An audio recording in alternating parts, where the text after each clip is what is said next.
bensound.com.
bensound.com.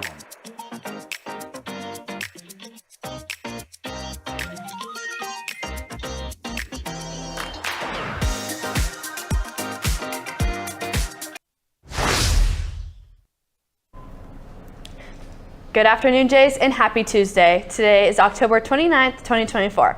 I'm Morgan Gable, joined alongside Lilia Kropp. We have a packed show for you today, starting with top story reporter Troy Jones about the E. coli outbreak at McDonald's. Then after that, we'll head over to some school announcements, including senior pictures, Spanish Honor Society, and we'll hear from a Stuco member about this safe Halloween. Lastly, we'll finish with Preston Lundgren and Cheyenne Franklin covering a deeper look into the school musical Anything Goes. Stay tuned for a packed show today. Make sure to sit back and relax and enjoy our show, because this is KLHS.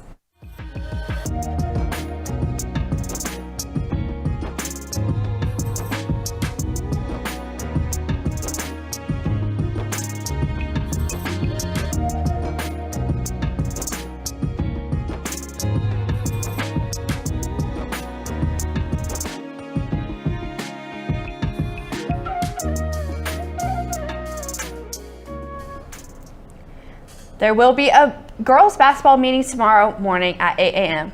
This will take place in Coakley for any girls interested in going out for basketball this year. That's right. The blood drive also took place today in Coakley from 7 to 1 p.m. and have had over 80 people go and donate, and I was one of them. It was great to go help out.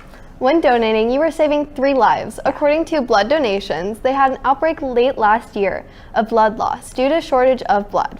That's right, and not only is there an outbreak of blood shortage, but also at McDonald's too. They're having an E. coli outbreak. Let's head over to Troy Jones to hear more. Welcome to this week's Top Story, Jays. My name is Troy Jones, and I unfortunately have some more grimacing news to share with you all. Recently, McDonald's Quarter Pounders have caused an E. coli outbreak.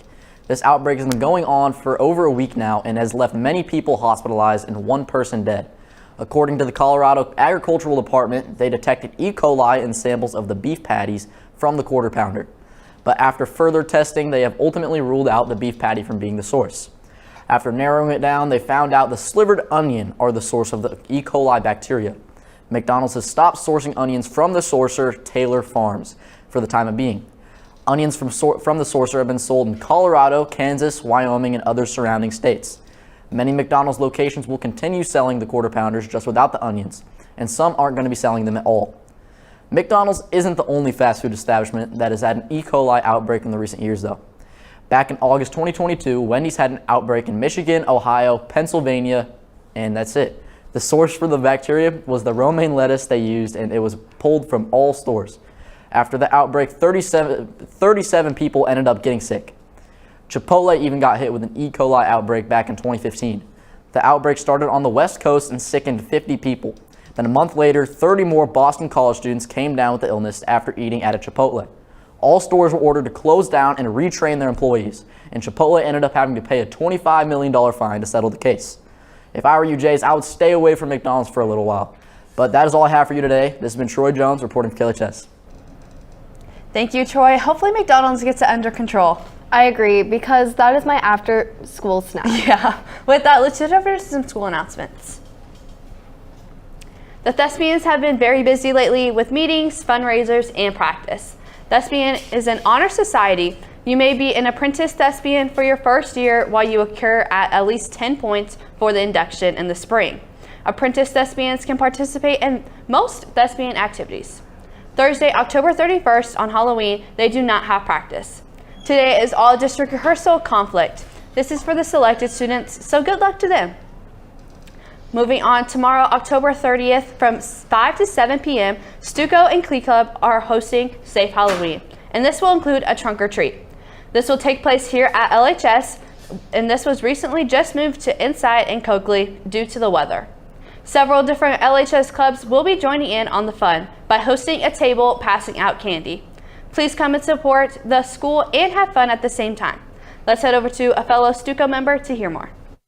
We do it to give an opportunity to kiddos that don't just necessarily live in a safer neighborhood, just so that they have a chance to actually enjoy the trick-or-treating traditions that are all around the community. So since inclement weather, it's been moved to the Coakley. We're doing tables instead of trunks of cars, and it's necessarily the same thing. We're just going to walk through a whole bunch of tables. Tomorrow, October 30th, is the last chance for picture retakes. It will be from 8 a.m. to 12 p.m. This is for anyone wanting to redo their photo for the yearbook. It is recommended that seniors set up an appointment with Reed Portrait Group. Next, Spanish Honor Society will be having their annual induction night on Tuesday, October 29th at 7 p.m. All members, new and old, are expected to attend. If you are a new inductee, please get there at 6:45 and bring your $20 dues as well. Also, make sure to stop by the language halls because Spanish Honor Society has created a bulletin board full of fall Spanish vocab. That's all the announcements we have for you today. So Lilia, did you hear that the tickets are up for grabs for the musical? No way. I heard that they're supposed to be big hit. Yeah, aren't they always though? The musicals are always great every year. This year the musical is Anything Goes. Reporter Preston Lundgren and Cheyenne Franklin got the chance to cover lead Ellen Sheedley and her journey, so let's go to them now. Auditions are a very important part in trying to decide a role for a character. And with the information that is given at hand for practice, you can only hope that one of the songs that you have rehearsed enough is the chosen song that they have decided for you to play. I've been preparing since they kind of sent it out. I kind of took a guess on what I was going to have to sing.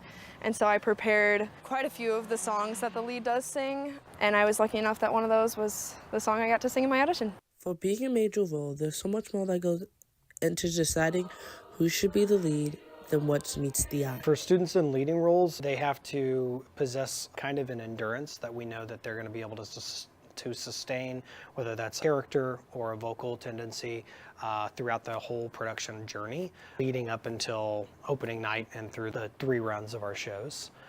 I wouldn't necessarily say that it was us that chose Ellen for the role. I think what she demonstrated in the audition process, showing us not only her acting, her dancing and vocal capacity, but also the leadership that we know she brings. She fit into that role that Reno is. Every actor wants to be the lead, but finding out was very interesting for me. I was very, very shocked, very surprised, and I just kind of broke down. I started crying and I was very excited. After the audition process is over and getting a part, the memorizing and practicing for the play is not over yet. Well, as of right now, so we've already blocked like everything in the show, pretty much. There's just a few numbers that we haven't choreographed. I've been working on memorizing like every night, so I'll like pick a scene to sit down and work with. I'll usually have like a sibling or like a friend practice lines with me. Ellen Shirley and her cast members continue to work hard to prepare for the show, which would be June 14th through 15th at 7 p.m., but you can buy tickets at the LPS website under Fine Arts. This has been Cheyenne Franklin reporting for KLHS. Thank you, Preston and Cheyenne. Break a leg to the whole cast and crew. I cannot wait to go watch. With that, our show is now coming to an end, so everyone please stand for the pledge. I pledge allegiance to the flag of the United States of America and to the republic for which it stands, one nation, under God, indivisible, with liberty and justice for all. Make sure to follow all of our social media at KLHS_Js for any and all updates on everything LHS. A big thank you to all of our viewers who tuned in, and another thanks to our behind-the-scenes crew who made this show possible. Don't forget to tune into all of our shows daily at 1:29. Until next time, this has been Morgan Gable And Lilia Kropp. Have a terrific Tuesday, Jays.